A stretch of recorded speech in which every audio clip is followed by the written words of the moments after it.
Hello, and welcome to The Real Deal Reveal, a magical titty tour about teas, sleaze, and unpopular opinions in showgirl life and beyond. We are your MCs, Sweet Dee and Remi Martini.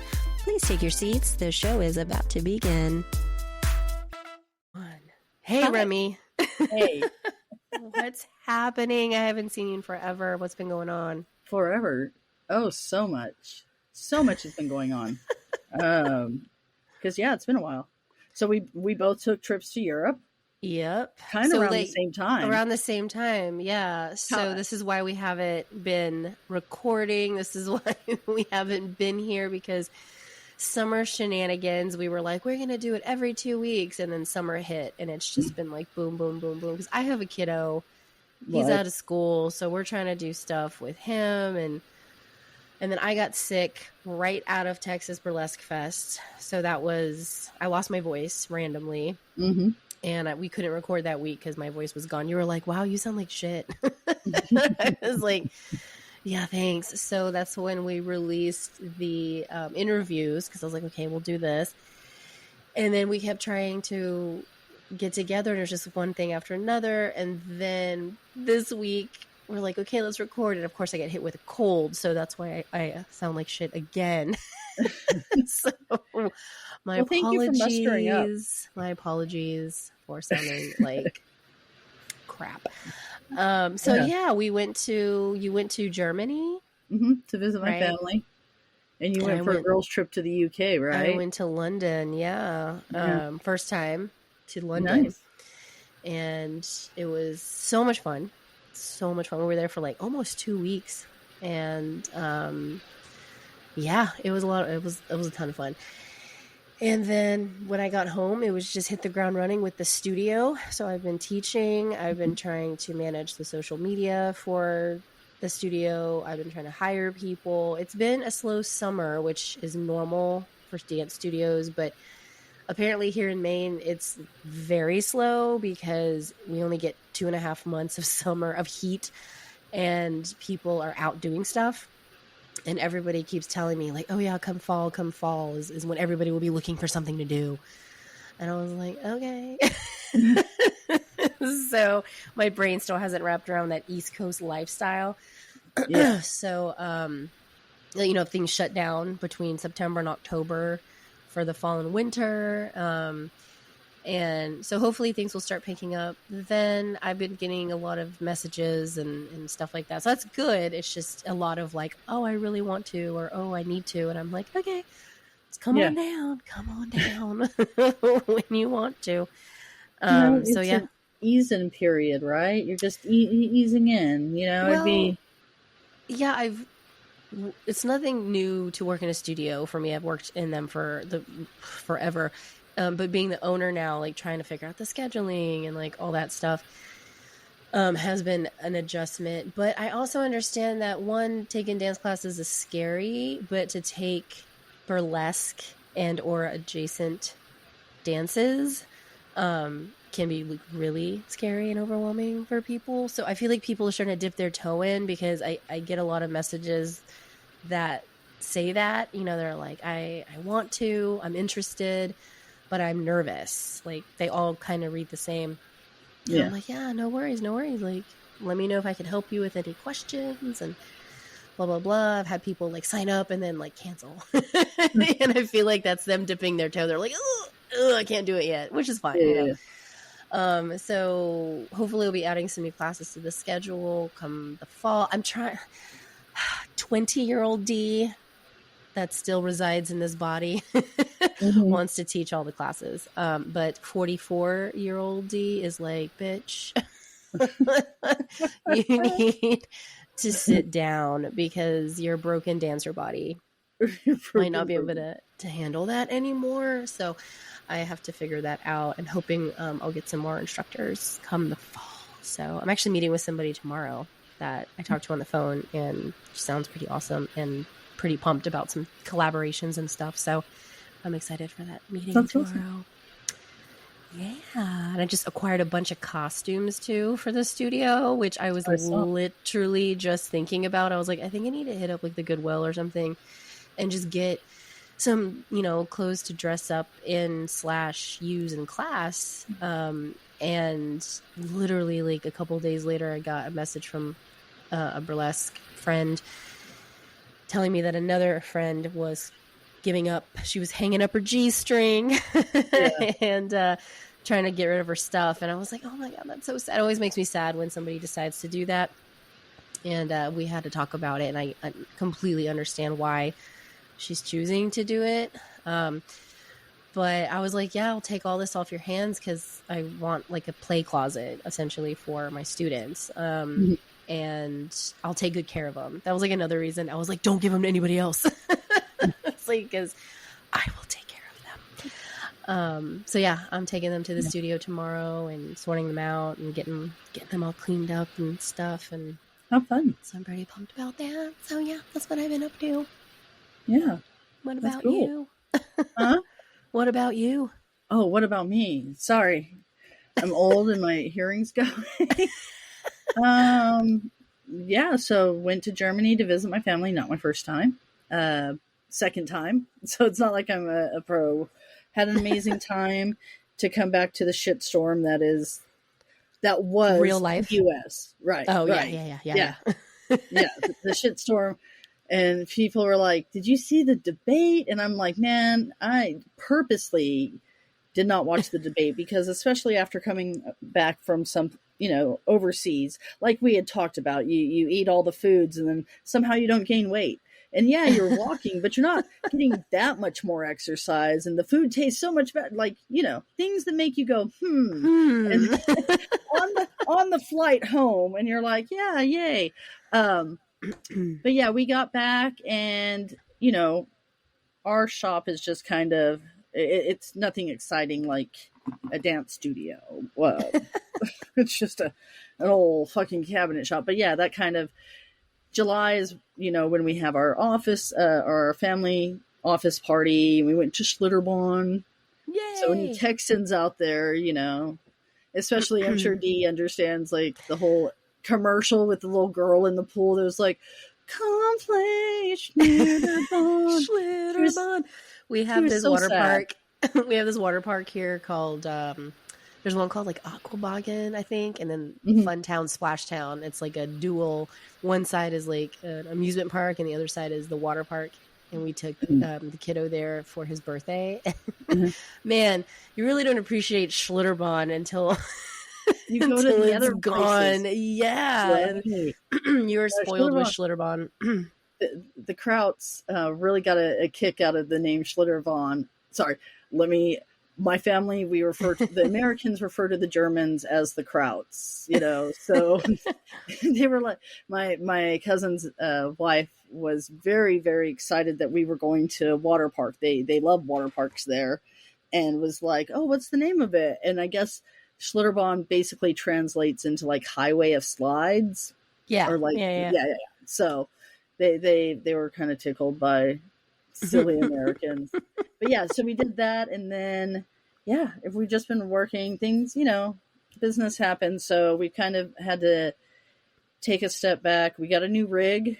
I'm pretty excited about the new vehicle that we got. We drove to Phoenix. Oh, yeah. In August. You're always traveling. I thought I was the showgirl on the go. You. I'm like, can we record? I'm out of town. Can we record next week? I'm not going to be here. I got a travel mic. So do I. We need to do more on the road stuff. That's what I want to do because then we can incorporate it with Gaia's stage. But yeah, because of that. Let's plan that next year. At least one trip that we go and do showgirl shit and record while we're I thought we already had that on the books. Did we? I don't know. I've got so much on the books. I know. Yeah. Besides for April, which is the best celebration of the year. That is that besides is the April of the season of the century. That's how fucking old. But yeah, I thought we were going to go to Beehoff next year. Are we? Right. Is this going to be the year that it happened? That was the plan, wasn't it?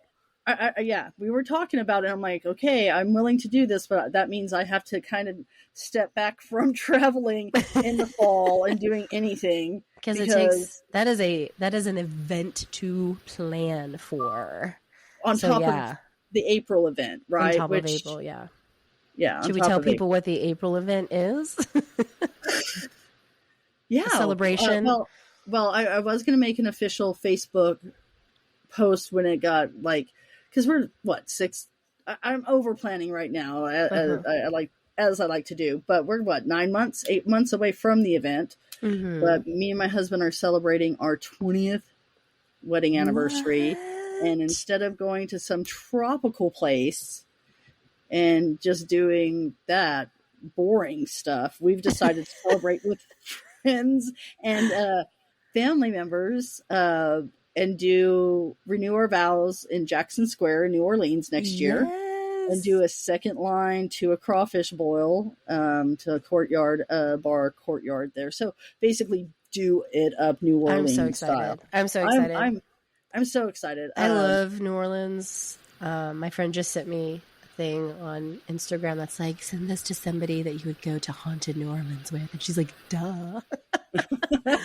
I was like, oh. No, me and Mr. Martini, at one point in time, we had an apartment there. It was a cheap apartment, and I fully will never let him live it down that we got rid of that. Like, I was like, man, let's just eat ramen and keep on paying for it. And he was like, oh, no, we won't talk about that, because he was like, well, if we get rid of this, then we can save up money and get the property that you want in the Pacific Northwest. That was like 8 years ago. I think New Orleans was my very first trip outside of Texas when I was 17. We went for a drill team trip. That was like the big trip that we took as a drill team. I think we were going to competition. I was 17, and yeah, that was the very first time I'd ever gone outside of Texas, was New Orleans. And I found those pictures, and I was like, oh God, because my hair was like down to here and I didn't know how to take care of it, so it was just like big and frizzy and just so much, and I was like, oh my God. And you have to embrace that D, that little sweetest D, the littlest D, the sweetest D, because she made her long hair made you what you are now. You gotta embrace that. Like, I look back, oh man, I'm glad there weren't a lot of pictures taken of me with my fanny packs and stuff like that. We lived in a really good time where phones on camera, did not exist. Oh yeah, I have the mom jeans. I think the 90s mom jeans in a lot of those photos. Remember, like, when we used to cut our jeans at the ankle to make them like a slit, like to kind of make them a makeshift wider. Yeah, that's definitely in the photos. Because they were so tight at the ankles, you couldn't fit your foot through.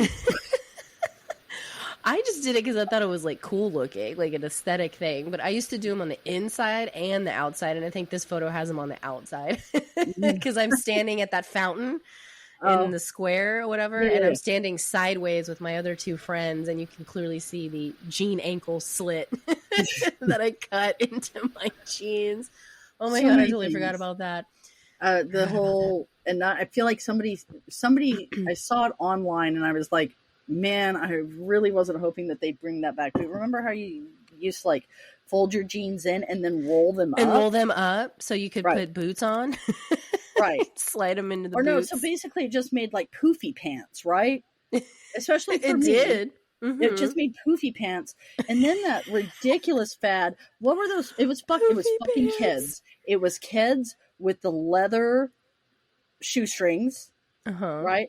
Oh, not just, I think I was poor, and maybe that's why it was Keds for me, but I don't even think I bought like legit Keds. Yeah, it was like the Walmart brand Keds. But they had the leather shoe straps, and you would roll them up, right? Like, you would take it and fold them over and then make this little knot on the ends of them. On the inside, yeah. Or on the outside. Yeah, so you wouldn't tie your shoe. You would just have the laces bundled up on the outside. These little Mickey Mouse ears or little puppet bunny ears, little bunny ears or whatever. Like, it's hard to describe. They were just like a little pug tail on the side. And like the time we wasted to do that and it didn't look good. Like, and maybe that's just me. I'm many atrocious fashion that we did. Remember, I was telling the hubs the other day, I was like, did you ever do this? Because I was like, this might not be your generation. I was like, because before the ankle socks were a thing, we had to take our crew socks and pull them down past the toe and fold them underneath our toe to create ankle socks to wear sneakers or like low boots or whatever. There's no shows. What the hell are those? You get one size no show socks. We had to do that. you get and he looked at me like I was crazy. He was like, "No, I never did that." I was like, "All right, shut up." You got tube or crew. Crew, yeah. Those were your or ankle socks. Those and now were I guess crew's back in, and I refuse. I will die on this no-show hill. Here's something I was just thinking about: the wishing the wishing of parachute pants. Parachute pants. You complete with the matching jacket. Okay, elementary. I'm going to say junior high, but I know for a fact it was in elementary, junior high, and you'd be walking. Everybody would be walking in that fucking that echo chamber, and you could hear the. Everybody, like all the motherfuckers were lived in an amazing time. An amazing time. And I'm glad that we're the same age, because I feel like I have these conversations with people younger and they're just like, what? The other day I was in my physical therapy and my physical therapist goes, did you always want to be a dancer? And I was like, yeah, ever since I was teeny tiny. It was my dream, my goal to dance backup for Janet Jackson. I convinced myself like that was going to be my job. And she goes, awesome. Yeah. And then she like didn't say anything. And then she goes, you weren't around when Janet was popular. And I was like what? I wasn't around, ma'am. I'm 44. Right. I mean, thank you, and she knows your age. Your doctor she knows my know your age. Yeah, but it was just really funny. I was like, you weren't around. First of all, Janet has always been popular. Never, ever not been popular. No, but I knew what she was talking about. She was like, when she was like, pop. I was like, no, I was like 6 years old. When I started like copying all the moves and stuff from her videos, but because that was really funny. That was something that we were like immediately. I remember getting MTV. I remember getting cable, and from that moment on, you're just inundated with dances and I was the Madonna, same way. Paula, Janet. Paula didn't come into the scene until like the late 80s, but she was she was choreographed. Oh my god, I can't talk. She was the choreographer for some of Janet's oh, that's right. videos. That's right. Yeah, she's in the Nasty video. If you watch the video, she's one of the girlfriends that's in the movie theater that's like jamming with her, and they're like nasty boys. That's Paula Abdul. I probably only know that because of like VH1 Behind the Music or some shit like that. Do you remember Pop Up? Was it pop-up music? Remember? God, pop-up music. And that's not old to me. It's not. Pop-up video or whatever. Pop-up video. It's not pop-up old to me. video. Like, yeah. But then the fact that MTV doesn't do music anymore is a thing. So yeah, I do not realize my age a lot of times. And then I sit there and say stuff and people are like, especially at our shop because we have younger folks working there. And so I'll come in trying to be the cool boss, right? I'm the cool boss. I'm the cool boss. I'm going to make movie quotes, right? Just being myself. And because I can be, right? After many, many years and whatnot of working for shitty fucking bosses and shitty fucking people. Not cool everybody. I refuse to be that boss. So yeah, I come in like movie quoting and like get blank stares and I'm like, oh, Yeah. It Thanks, kills guys. me. It kills me. Yeah, one of my students started quoting Zoolander the other day, and I started quoting it right back to her, and we were just like, "Did we just become best friends?" Like, it's that moment of like, I found one of my people. Yeah, no. Jesus, the learning center for just, ants. I always say, almost on a daily basis, I feel like I'm taking crazy pills. Mugatu. Because for real. Like, I'll either encounter somebody or hear something, whatever, and I'm like, I feel like I am taking crazy pills. Sometimes me too. No, sometimes me too. I was oh my gosh! I was trying to talk to a friend on the polo, and I there's a couple of people, including yourself, that I talked to on polo, and I'm sitting there talking to my friend Amanda, and I'm like, "Did I already tell you this?" I'm like, "I feel like I've already told you this," and I'm like, "My memory, my memory's going. I gotta get on my mushrooms because my memory's really like my lion's mane and ratio and stuff like that. I need to get back on that because I'm like." Ooh, getting old's kind of fucking nuts. Literally preface everything with, I might have told you this before, so I apologize. I apologize. Which wasn't, I don't know. I don't think it was a big problem I had. Of course, long-term friends. We have a friend, Tally, that we always make fun of because he tells the same stories all the time. And so we're like, oh, story number 243. We know this one and we like finish it for him or whatever. I'm like, please tell me if I've told you this. Because like sometimes there are days where I talk to 3 people on Marco and I can't remember who I told what to. Right. And there's like a moment when I'm telling my story that I'm like, have I already told you this? Wait. And then I'm like, okay, if I've already told you this, I'm sorry. But no, yeah, the brain. And I don't know. I mean, like, I kind of chalk it up to just us being overstimulated. Because I often think about like 20, 25 years ago when we weren't so immersed in technology and social media and stuff, like how I was like, because sometimes I joke, I'm like, how did I get through college? Because of my brain, you know?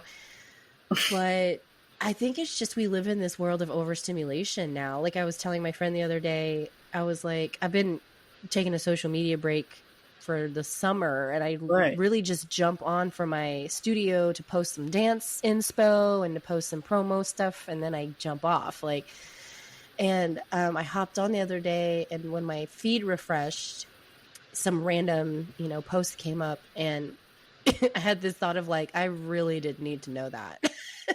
you know what I mean? I was like, I really did need to know that. And I told her, I was like, do you ever stop and think about how much unnecessary information that we are fed on the daily? Like we don't need to know any of this stuff. And our brains, we read it. Our brains are now, computing it and processing it. And now it's just taking up space in our brain. And like, no wonder we're like overloaded, overstimulated, exhausted. Like our brain doesn't know what to do with it. We want it immediately. We don't like waiting. We want to order our stuff and have it here right away. And then, it surprises me how just the basic, how many numbers that we used to have memorized in our head. Oh my God. I was watching a movie the other day where he whipped out a Rolodex and I was like, hell yeah. It was like a movie from the 2000s. It wasn't even that, old. And then you're like, oh my God, that was 20 years ago. But yeah. Yeah. And you're just like, oh my God. But yeah, Rolodexes. Like, and I'm slowly transitioning back to some old ways. Like I told Kyle, I was like, can we please get a landline? Like, I don't want to be on my cell phone like ever again. Like, I want a landline with like 3 people have my phone number. Like I'm starting to buy records again. I found all my CDs, my tapes. I have a tape player, like a Walkman. My mom got me a Walkman. I don't know. There's something about like disconnecting and just doing stuff old school way. It's like a little nostalgic, but it's also kind of comfy. Like it's a little comfort foodie, You're just like, I'm gonna sit and listen to my records. Because that's what I used to do when I was little. I used to sit on my floor with my 17 magazine and listen to the radio or my record or my CDs. Your sweet ass fucking mixtape that you made from the radio. I found from all the my stereo mixtapes in the basement. I found an entire CD case of mixtapes that I used to teach with back in the early 2000s. But yeah. Well, so you say that when we went to Phoenix, well, and you would have realized this because you tried to reach me after our Phoenix trip.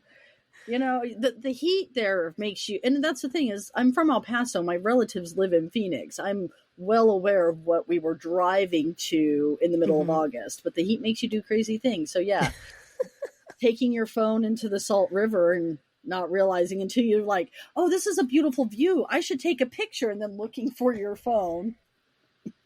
Oh no, what happened? I wore swim leggings and melt? I had Did it melt? No, we were melting. Me and my dogs were melting. And so we like ran across this fucking barren desert waste to get to the water, which was beautiful. But I had my phone in my pocket of my pants. Oh no. And just sat in the river. And I was like, this is amazing. This is fucking amazing. And we get out of the river and like, Girl, I'm telling you, like, it was not a fun trip. It will be the most memorable fucking trip of our life. And it almost cost me a marriage, and we would be doing it. Oh no. Oh no. Just kidding. So I understood. That's for another day. The assignment of we're going to go pick up a vehicle in Phoenix, and we have to get back because we can't be spending a lot of time away from work right now. And I understood the assignment. I didn't realize that there was not going to be any time for anything. Just kidding. So Mr. Martini found the Salt River on the road heading out.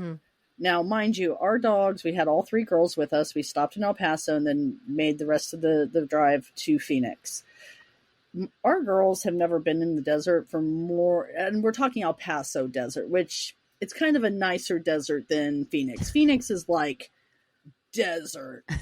El Paso's it's desert. It's desert light. It just doesn't get quite as hot there. Adjacent. Desert adjacent. Yes.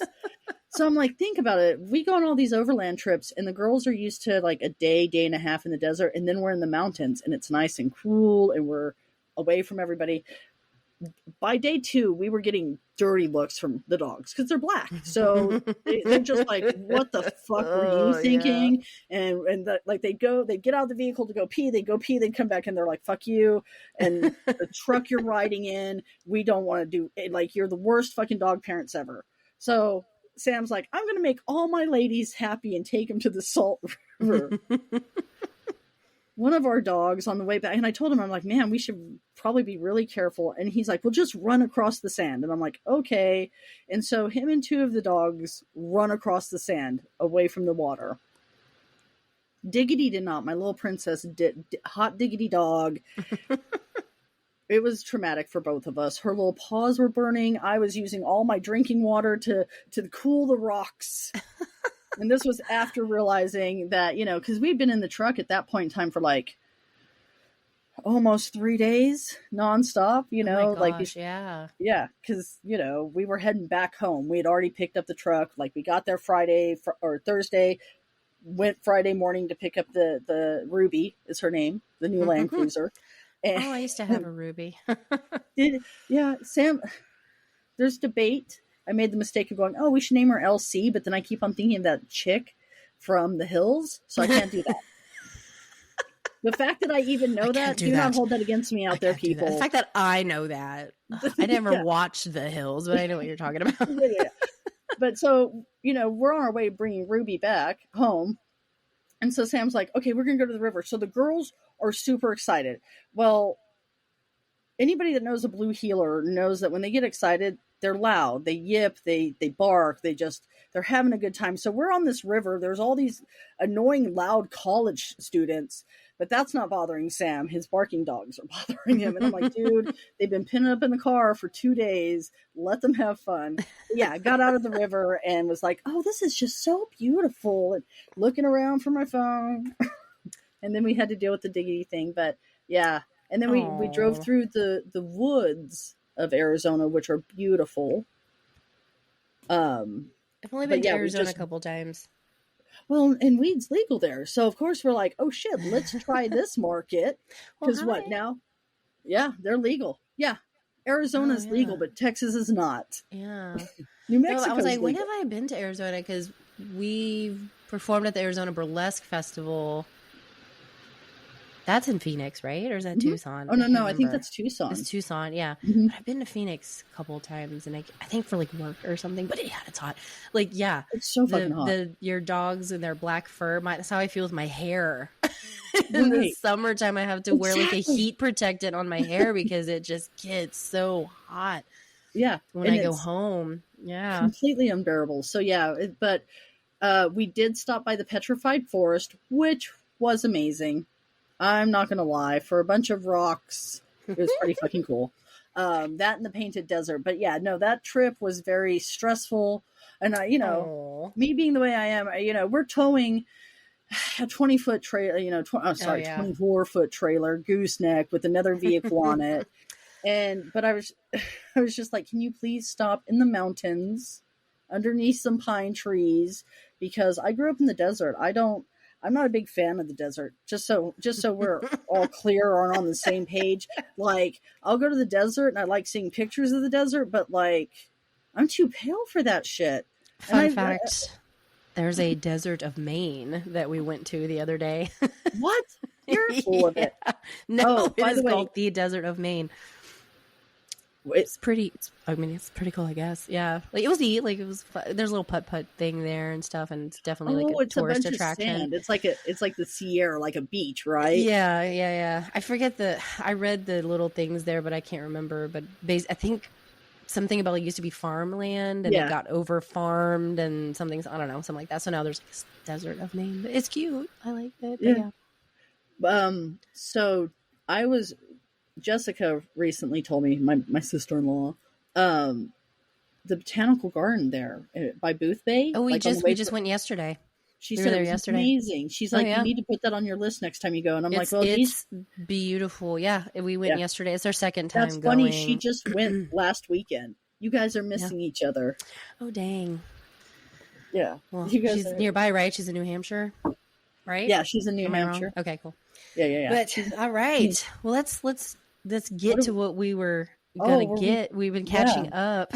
We've done catched up. You got to hear about my traumatic chit-chatting it up. So what we want to talk about today is a recap from Texas Burlesque Fest, right? So Texas Burlesque Fest was at the end of May, beginning of June. Mm-hmm. And so we're just gonna like chat about the whole weekend. So I got there early because I'm from Austin and I wanted to visit friends and family and hang out and all that stuff. And it was hot, but not as hot as it usually is, which I was a little surprised, but I took it because when I left, it was cold here. So I enjoyed the heat. And you performed on Friday, right? No, Friday night? Thursday. I kicked butt coffee, right? I was at the kickoff party, yeah. The kickoff party, right. Right. So if you go back and listen to the interviews, that was our second episode. They talked a lot about the formation of the festival, how long it's been going on, and everybody's role in the festival. So go take a listen to that because that has like so much more information. I love those folks. Huh? I love those folks. Oh yeah, it was great. It was great to sit down and talk to everybody. And I love this festival. This festival has a special place in my heart because it was my first festival as a baby burlesquer, 2012. I started in 2010. And 2012 was when I was like, I'm going to do this. I'm going to apply. And I was like freaking out. And I didn't have anything. To, because I was only doing burlesque for a couple years at that point. And the ups and downs of big star burlesque and like all this, I had nothing. And I submitted this Twin Peaks act. And when it got accepted, I was like, oh, I guess I have to create a Twin Peaks act. Because back then, I don't remember submitting a video. I could be completely wrong about that, but I don't remember submitting a video back then. Because I remember having to create and piece this act together after I got accepted. My old brain could be completely remembering that wrong, but I did a Twin Peaks act. Yeah. And I love that act, and that was the only time I've ever done it, and I really need to bring it back. But I was so nervous, and I was so nervous. The bra I made, girl, I put all my embellishments on the wrong side of the bra. When I put it on, I was like, why does this look weird? And I realized I put them on the inside of the bra, so I had to wear it. I was like, I can't take all this off, you know, so I had to wear it. You had a curlers moment, like a Remi curlers moment. Okay. I could not believe I did that. I was like, oh my God. Yeah, and I remember performing, and it was so quiet and like awkward quiet, and I remember like wanting to like almost cry because I was like, everybody hates it, everybody hates me, I don't belong up here. And after the show, a couple of people came up to me and they were like, oh my God, I love Twin Peaks, and that was amazing, like I was so into it. And then another friend of mine was like, I was like, dude, it was so quiet in the crowd, like I don't think anybody liked it. He's like, no way, man, like everybody was just so mesmerized by you, that's why like no one could make a sound. And I was like, shut up. But at the same time I was like, I'll take that compliment. But yeah, that was my first festival, and popped my festival cherry. It was at the Marquesa. What is it called? I was about to ask Marquesa. I think that was the first year that they had it at the Marquesa. And I was trying to remember if I submitted a video. That first year I performed at the opening night party, which was after Thursday night show. So how many times have you been in the festival? How many times have I been in the festival itself, like officially? Yeah. Because now I've been in it twice. 4 times? You count. So what? The first year would have been 2010, 11, nice. 12. When was that you performed? 2012 was when I did it. Okay. So I want to say 6 times? Whoa, 6 or 7 times. Yes. Yeah.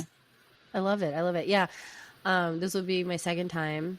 I think I applied a third time back in 2018, maybe 2017, but I didn't get in, which was sad face, but it was fine. You know, you get rejected. It's fine.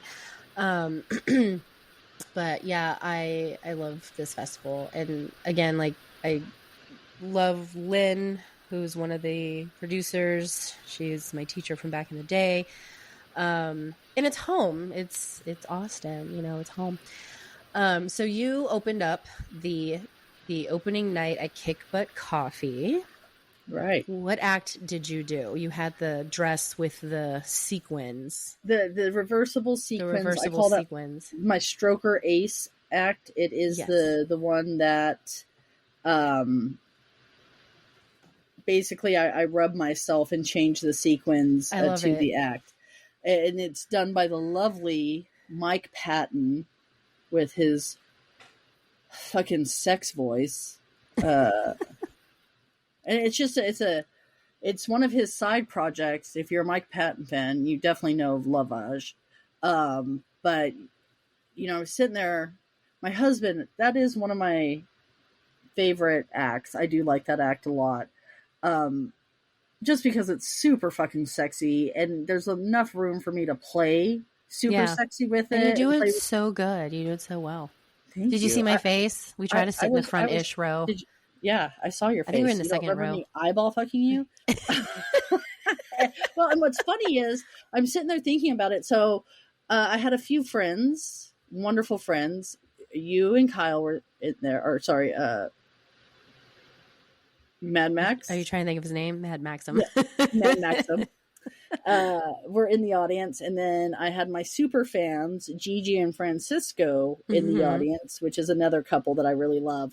And so the song is about a cat, but it's about a woman that's looking for a couple to take her home, you know, and she could be a little pet. So I was like, oh my gosh, I have 2 fucking couples that I can play with. And I knew I could especially play with you all because you would probably understand. And what's sad is I don't think a lot of people hear how often that song says pussy.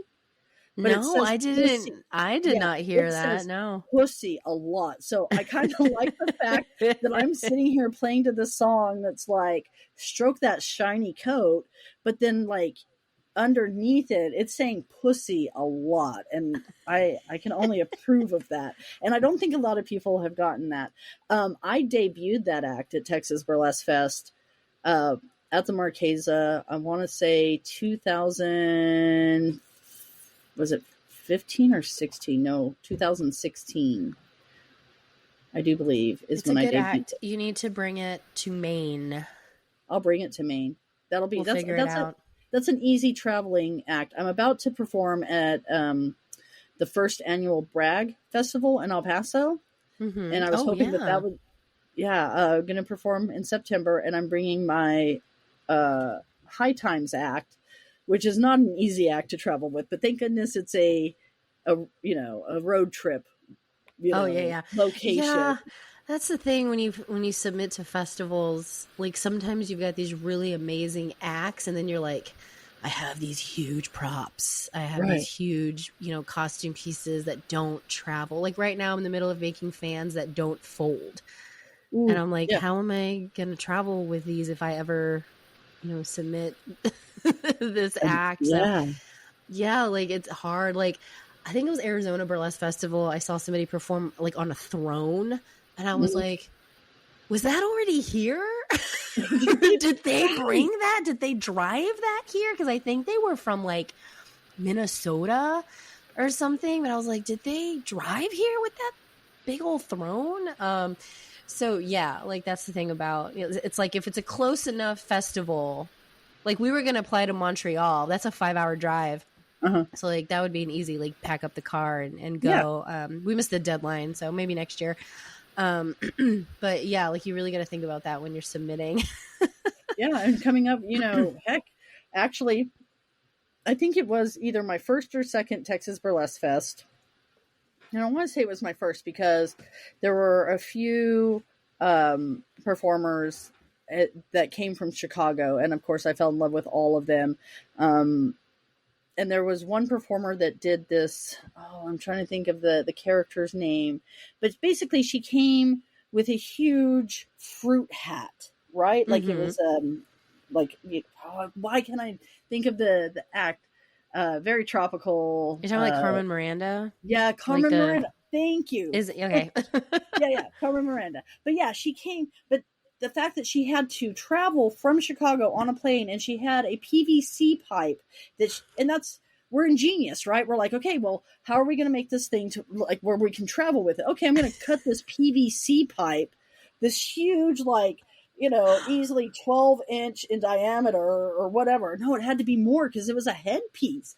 I'm like, how the hell did you get that here? And she's like, oh, I had to carry this on and I almost didn't make it. Like it had to be my carry-on luggage. Yeah, you have to carry that stuff on because if not, it's going to get damaged or lost. I remember going to San Francisco to perform and we had this act where it was like Wreak Havoc, I think was the song. And we were like in black and these like fake toy machine guns. And of course they're rhinestoned, right? To be all sparkly. But I put that in my luggage because I was like, I can't carry this fake toy gun with me, can I? So I like put it in my check baggage and like a dope, I like put a note on it and I was like, this is not a real gun. Like, please don't take this. Please don't confiscate this because this is my prop. And I was legitimately worried it was not going to make it to San Francisco because I was like, if they can't tell this rhinestoned plastic, gun is not real. But I was so afraid that they were going to be like, nice try. Nice try. Like, take it out of my bag, I was like, oh, God. We got you, sweet Dee. We're on to your trip. We're on to you. Right. But yeah. That's like Mile High this year. And it's so very frustrating because it's like, okay, you take all the precautions. And I decided, so I've started, and I love the idea, and I don't know if I saw it somewhere else and whatnot and just decided. So I have a cosmetic case, Mm-hmm. like professional cosmetic case. I think I bought a cheaper version on Amazon than what I was originally looking for, but it has the different tiers and levels that you Mm-hmm. can like snap and fill up with that other stuff. And I'm like, that is so much better than the suitcases that we work out of. We all work out of the suitcases. We all have the show suitcase or duffel bags that we Oh yeah. work out of. I like compartmentalizing and being able to go, okay, I don't need this or I don't need that, and be able to store my props in it and all that other shit. Oh So I yeah. decided, I'm like, okay, I'm going to risk it and bring it to Denver with me Oh because no, I did had it a, get damaged? oh, it got fucked. And Oh, yeah. Southwest is like, yeah, so I think what it was is the tape didn't hold up. And the tape, so what the latch, the tape was still solid. The duct tape that I like wrapped around the latches was still solid on the latch. The latch itself had busted and was being held on by the tape that caused the issue for them to have to open the Oh luggage. So I'm like, no. yeah. I was born on a day. It wasn't born yesterday. I wasn't born yesterday. It wasn't yesterday.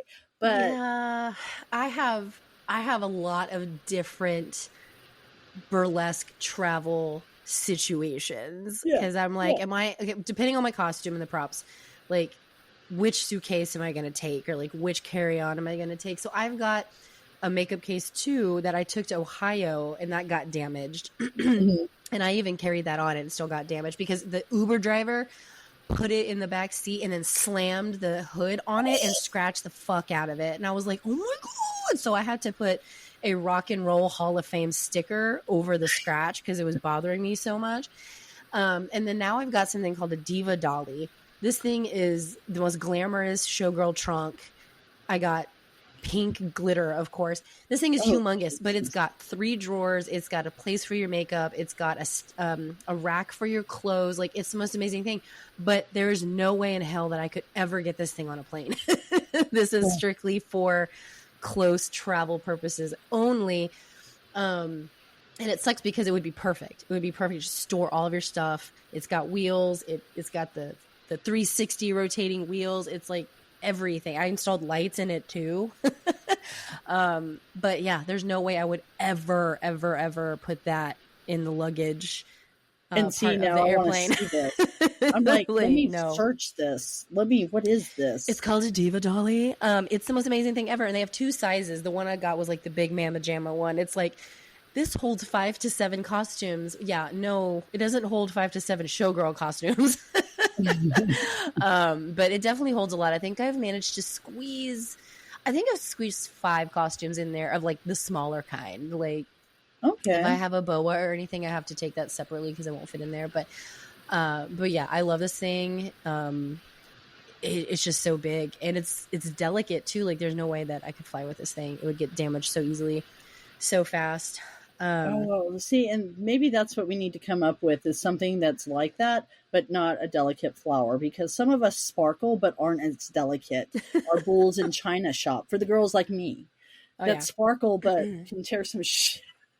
Like, if I drove to Texas, I would have brought this with me. But I also, like, if we only have one act, I usually don't bring it. If I've got more than 2 acts, I bring it because it's got all my costumes in it. But if I got, like, for Texas, I brought, because we did Wayne's World, I brought I think my garment bag. I have a leopard print garment bag that I use as well. And I think I brought my like a little toiletry zipper bag thingy that I got at Target that held all of my showgirl shit that usually goes in my trunk.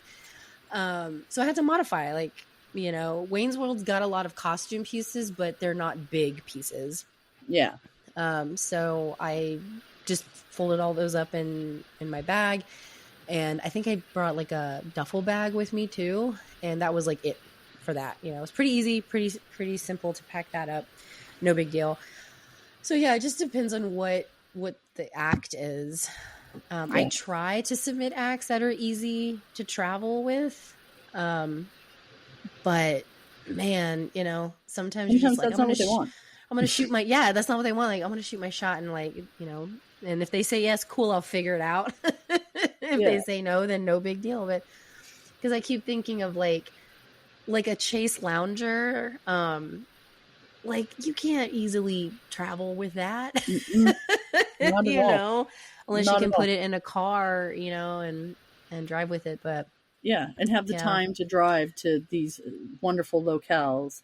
And like But even yeah, chairs, you know, like Wayne's World, we have to sit down in 2 chairs, and I was like, "Are y'all gonna have chairs, or do we have to bring those?" You know, like sure. most of the time they do. Chairs are pretty simple, but you Yeah, never know. It's like you have to double check, like you're gonna have these chairs, especially right. if you do tricks and stuff on them. You have to have like the right kind of chair and blah blah blah. So yeah, so easily packable costume. Yeah, And and that's the we'll thing talk is about this in the survival guide, the which is our survival next guide on the episode. next episode. Right, Yeah. right. But no, it was a wonderful night. The performers, all the performers were amazing.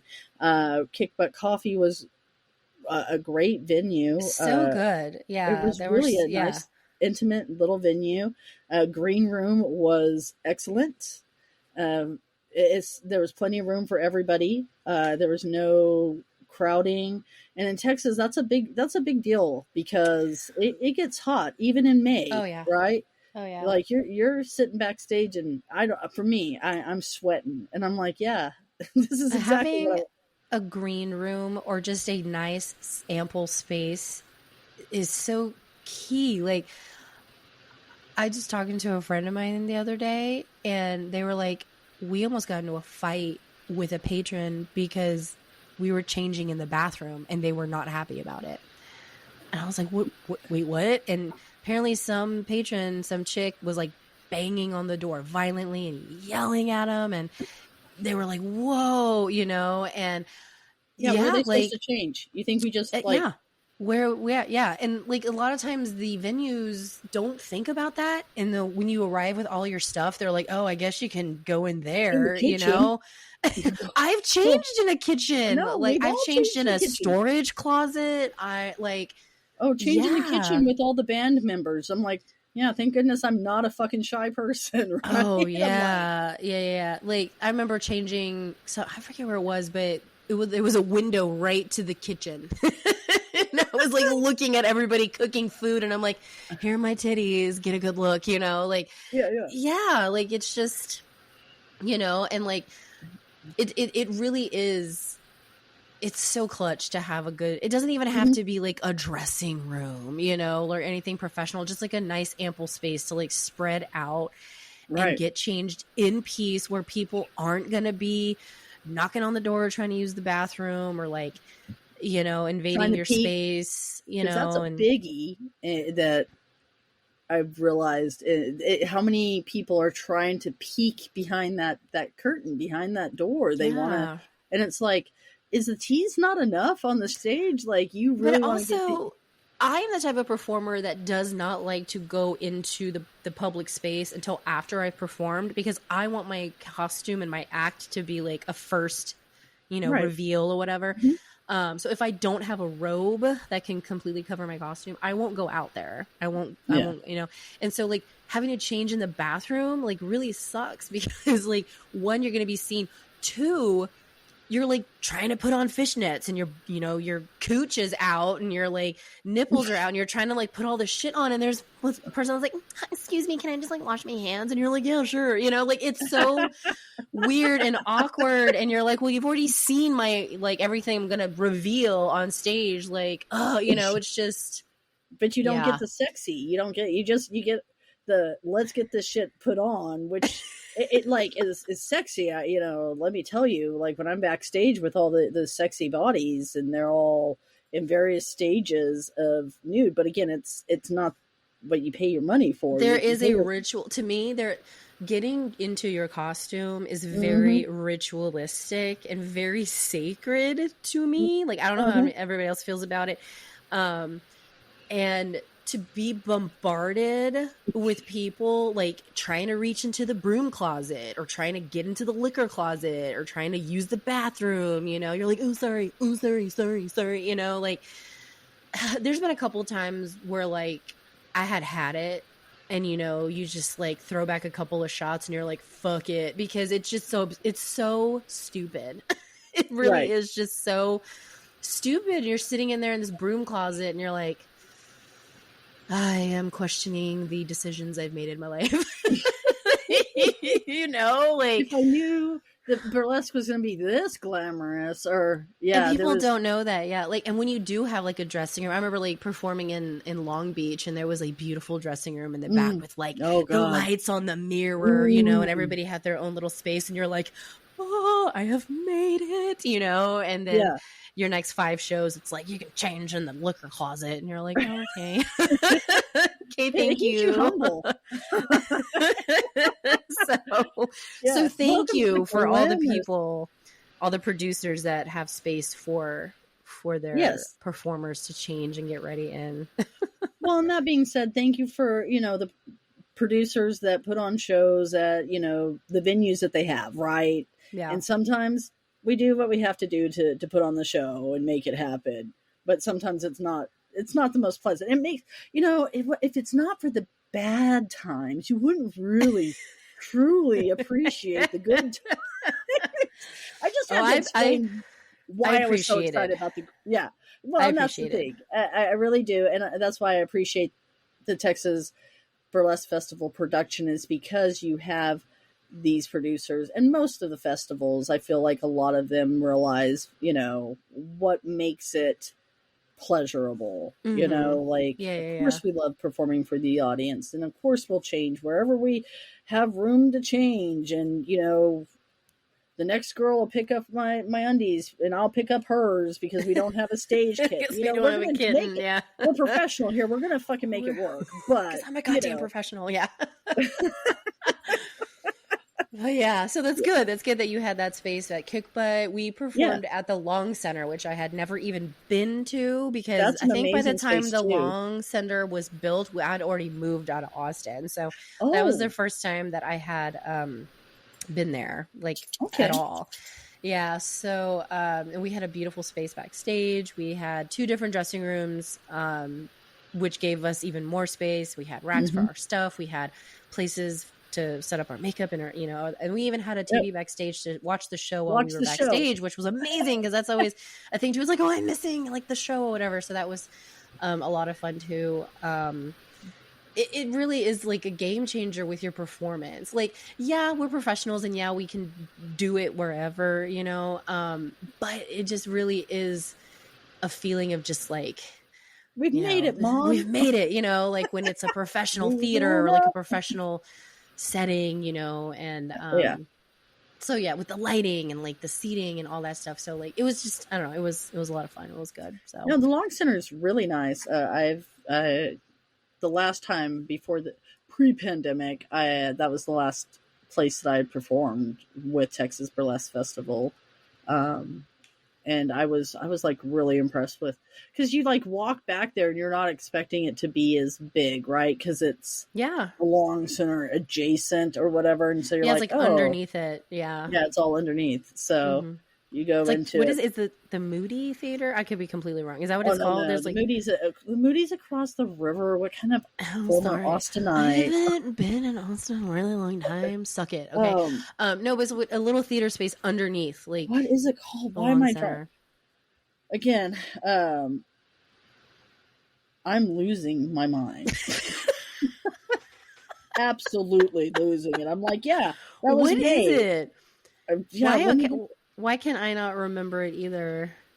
Yeah, because you don't smoke as much weed as I do, and no, I don't. Like, I don't really play into. I really get pissed off about the pot stereotypes. Why can't I remember? Yeah, the Long Center for Performing Arts. It is the Long Center. The theater. There's like the little theater underneath it, right? Am I making that up?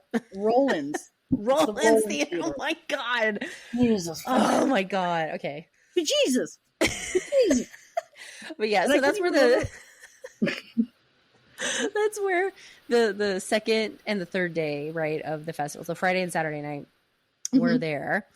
I unfortunately missed Friday night because I fell asleep. I was so exhausted from traveling, from trying to get in all the friends and family. Like, love the family, but it takes a lot. It takes a lot to squeeze everybody in, you know. It's like, oh, I got to go there by 2 and I got to meet them at 5 and I got to get across town by 7. And it's like a lot of just like running around, and So on by the top time of festival, on top of festival, which is a lot. Yeah, and so by the time I had gotten to our aunt's place in Cedar Park, I was wiped, and I was like, I'm just gonna lay down and close my eyes for a second, and then it was the morning.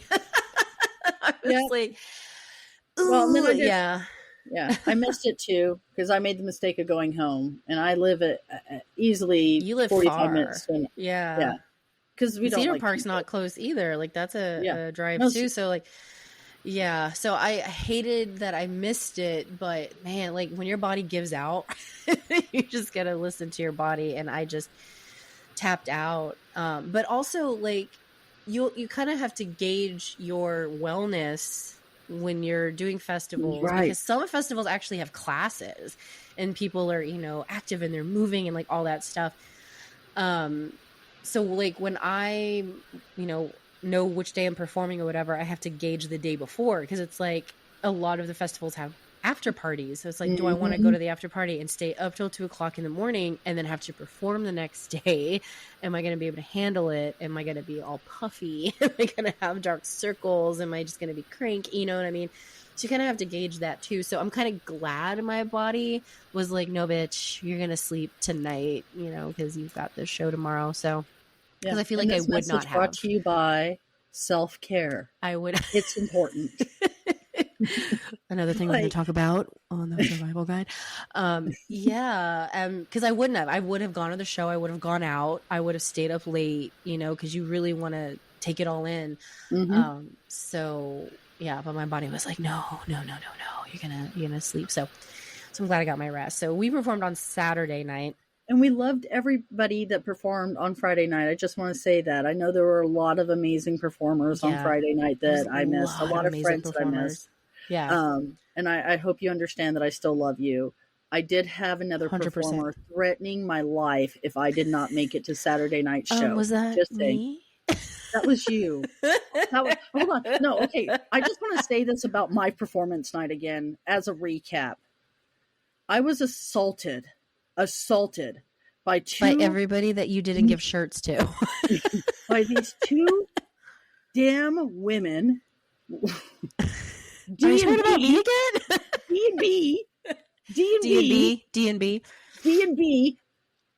I was just out in the parking lot enjoying a joint, minding my own business, when I was assaulted because my number one fan got a shirt and they had not gotten a shirt yet. I wore my shirt yesterday, by the way. Or no, today. Thank you for finally giving me pictures. I'll eventually post them and start selling my shirts. Remi Martini merch. Yes. I need to get merch too. I've got a list of all the merch, but it's just expensive to get it all, It's really expensive. Got a budget.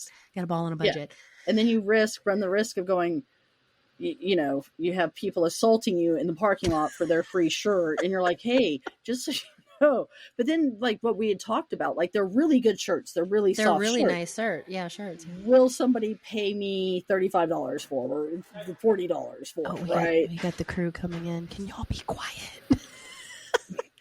Hey, can y'all be quiet? Oh, I didn't hear.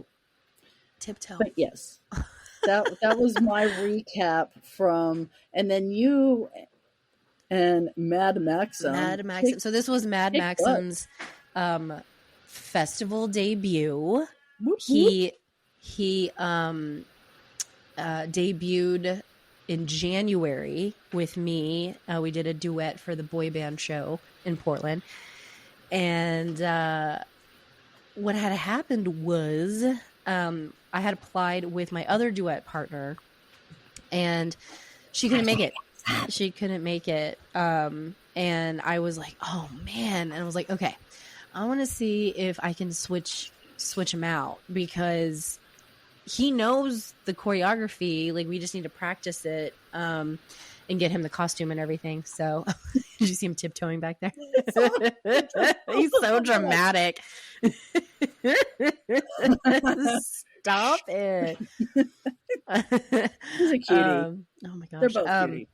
So I was like, please, I hope that they say yes, because I was like, you know what? My duet partner cannot make it. Is there any chance that we can get Mad Maxim in there? And they were like, hell yeah, bring him. I was like, yes.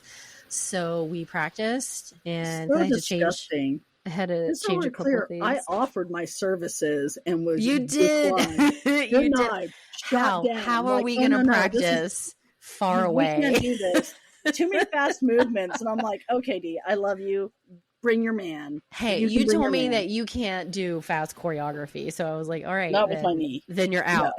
Yeah. This is a lot of syncopated fast choreography. So yeah, we modified the costume. And we walked away with second place of audience favorite. Right. So, no, you kicked off. Yeah, it was a lot of fun. I just got the video a couple days ago and we watched it. I don't know if you do this, but I have a hard time watching my performances. I don't know if it's like an artist thing, a dancer thing, but it's really hard for me to go back and watch my performances. But I watched it and I was like, oh my God, that really was good. That was so fun.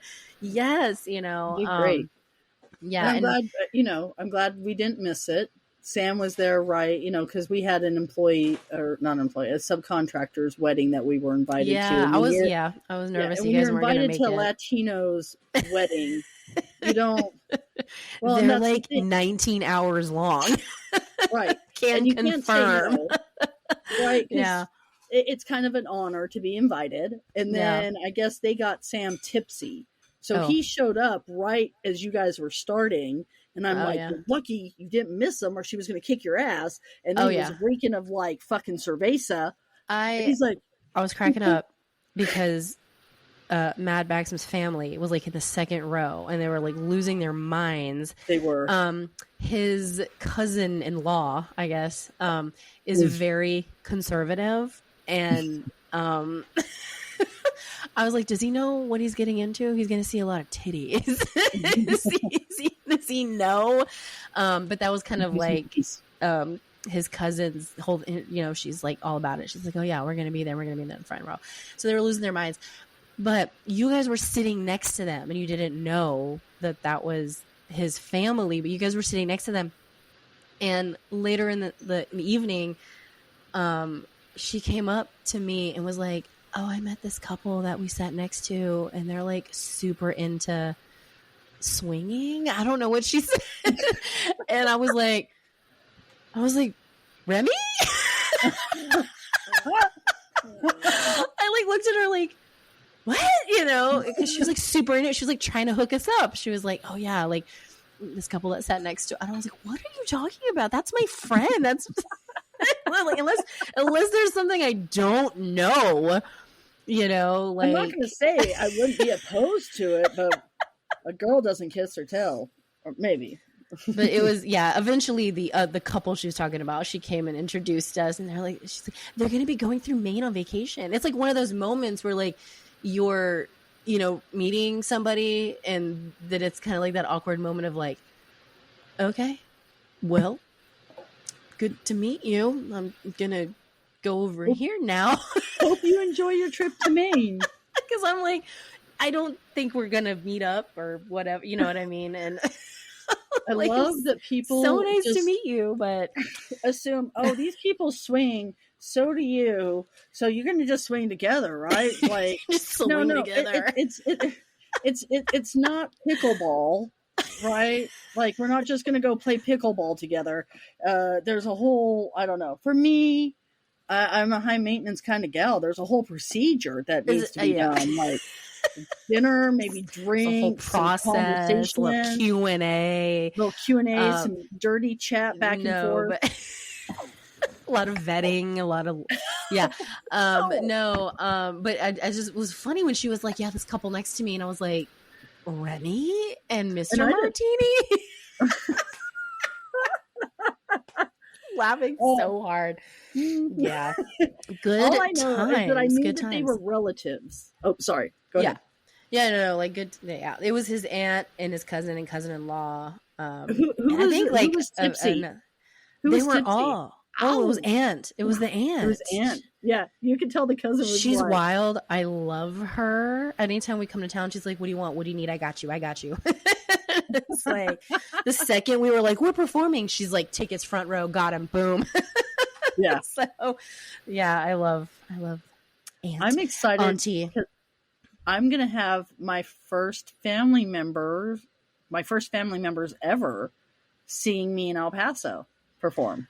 I think this is the first family I've had ever. No, my cousin has come to a show, I think one or two. But other than that, like, yeah, no, my mom still thinks I don't know what my mom thinks. I do. I don't know what she tells herself. I feel like I haven't invited her, but I don't know. I can already see the mom face. She would give me like, you know, but I feel like my mom would be like Kyle's aunt, except that's awesome. Yeah, no, I feel like my dad may not go because I was daddy's little girl, and absolutely not. My dad's never invited. Yeah, absolutely not. And if he did, he would probably come to see everyone else but me, and he'd leave the fucking audience. Right? He'd leave the audience. I could see that. Like, I could totally see that's how my parents handling it. But they come to all my shows. They're no matter what, you know. Their energies. I mean, like, the invitation's there, but I just can already see her face. Like, the face she makes when I drink alcohol is like probably the same face that she would make. Pure disappointment. Yeah, but it's like not disappointment. It's just, but I wouldn't do that. Like that judgy. Oh, you know what I mean? That sucks. Yeah. Like, yeah, that Catholic, like, you know what I mean? So yeah, it was wonderful. We'll see. We're 14 years in, so we'll see. Maybe she'll make it to a show. And that's the thing. No, I'm not here to push family to watch. It's awesome. It's amazing when they do join. Right. Well, my cousin and I used to go dance together, so that wasn't like a weird thing for me. And she knows I do burlesque anyway. So, but yeah, no, that auntie was, I think, one of the first family people besides my cousin. Yeah, it was good. It was good times. And then we went to, what was the place we went to for the after party? The Cedar Door. The Cedar Door. That place was awesome. It was so hot. It was, that hot Texas night. Whatever. She keeps on crying about how hot this year. Who am I? Yeah, no. This year has been amazing. I'm not going to bitch. No, it has been, because I've been checking the weather and I'm like, what? Right. Why are you guys not in the triple digits? Like, no, we are. Rude. We were 111 yesterday when at the heat of the day, and our grass is still green and our trees are still alive. So I'm really happy with how this. That's a good gauge. That's a good gauge. Our grass was always brown, dead brown, especially by August. My dad took the Arizona lead and completely ripped out the grass and just paved it with brick and rocks. He was like, fuck this shit. I'm tired of keeping this grass alive in the summertime. Yeah. I remember when El Paso went through that, the xeriscape, and all the rocks, all the yards turned into rocks. And Sam, much like yourself, grew up here where it was lush and plentiful. There's grass. And, what was he saying? He's like, what happens if you like fall in the rocks? And I'm like, you just fell in the fucking rocks and you fucked yourself up. That's yeah. Like, because when you're playing in yards and like you're roller skating, you kamikaze into somebody, you don't get that. Oh yeah. You don't get that in El Paso. You get rocks. Yeah, you just like eat it in the grass. Yeah. Yeah, you can't really eat it in El Paso. And then he was really surprised with the amount of mulberry trees. He was like, there's nothing but mulberry trees in El Paso. And I'm like, yeah. But yeah, I'm surprised it hasn't been super hot this year, which is like really surprising to me. But yeah, I mean, like but that's what I like. I mean, like I said, like it's already in the 60s here and I don't like it. I don't like, it was 62 today and then it like creeped up to 69 and I was like, okay. But yeah, it's like fall is just ready to kick the door down. But I'm not ready. Like I need those long summers. So like, yeah, I might be like, it's hot, but I love it. Because I'm bundled up here like 9-10 months out of the year. So like I need to, use it. You can just summer down while here. I can. I know. I try because the kiddo's birthday's in the summertime. So we like to come and spend the summer there and go to Schlitterbahn and do all the water stuff there. So I'm trying to make it a thing, but you just never know with schedules and stuff. But so we did that, and then we had our wrap up. What? I'm just a little bit wrap up question party.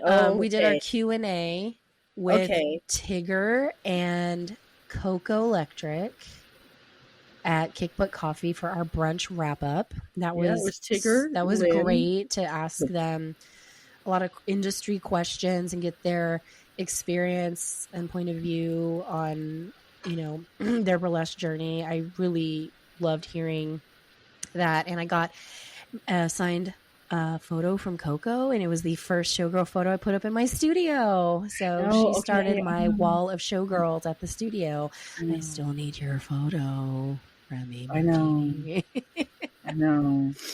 That's awesome. I was going to put mine up there. But I was going to put mine up there, but I put the giant poster that Mad Maxim took from my show in Long Beach. It's like a poster size. He was like, I'm taking this. And as you should have. I was like, as you should have. You just took that? And he's like, what are they going to do with it? And I was like, oh. You showed your titties. So that's in the studio. Yeah, and Tigger's performance in Illy Royale, like, everybody's performance. It was just it's a really top-notch festival and a lot of really good performers.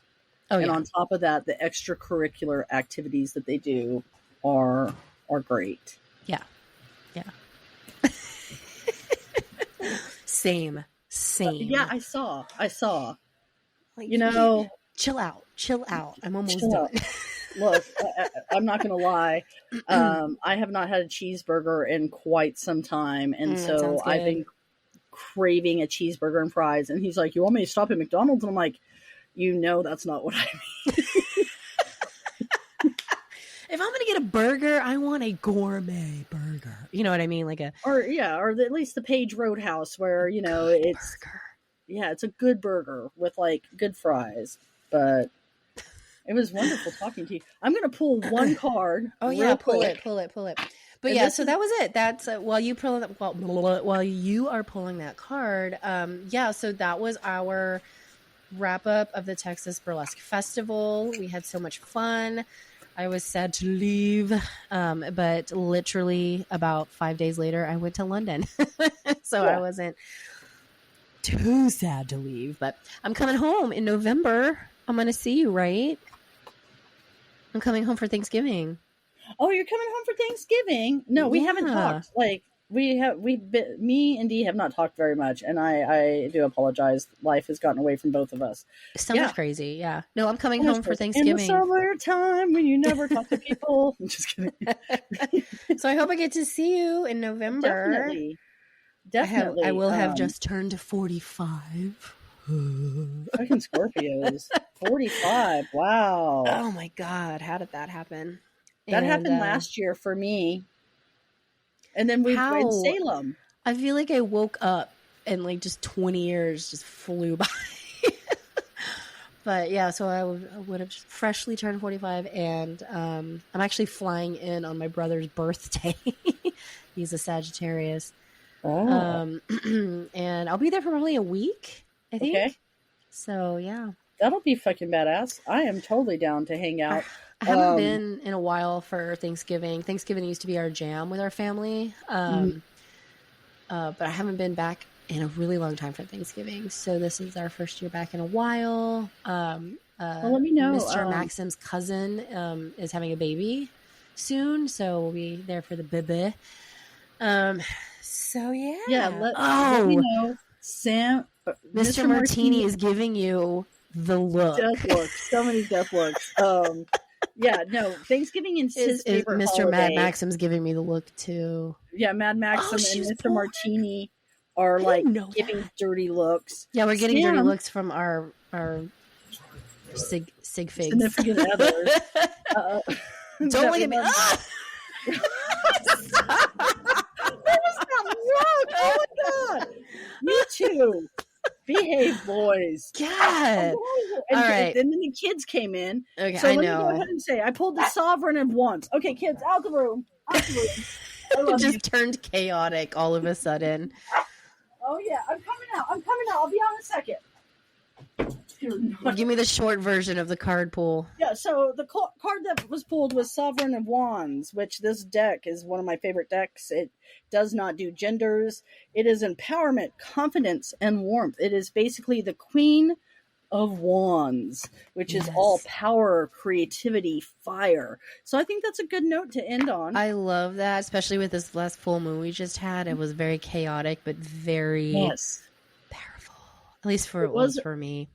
It was very powerful. It was very chaotic. Unfortunately, it was the day that I had done my shot, so I was like, not having anything of anything. I'm like, just give me my water and my protein, and I'm just gonna sit here.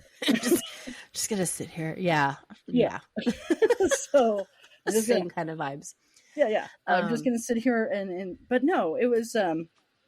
I can't wait till our next recording. Yes, so probably like a week or two, we're going to get back on our recording schedule now that summer is wrapping up. Kiddos going back to school, and routines are coming back into place.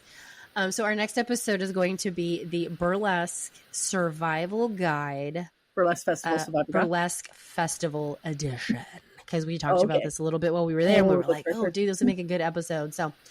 yeah, so that's going to be our next episode. So stay tuned. And other than that, what's our away line? I always forget. No, I'm the one that forgets. So what? Keep it sleazy. 3, 2, 1. Take it easy. Take it sleazy. And a little stripteasy. Oh my goodness, we're getting better at it. Look at us becoming Hope Vegetables. Look at us. Look at right, Remi. I will talk to you later. Love you. Bye. Oh, bye. We'll have to talk about the breakdancer next time. Oh my god. I can't believe you just said that as we're getting off. All right. Yes, next time. Okay, bye. Love you. Bye.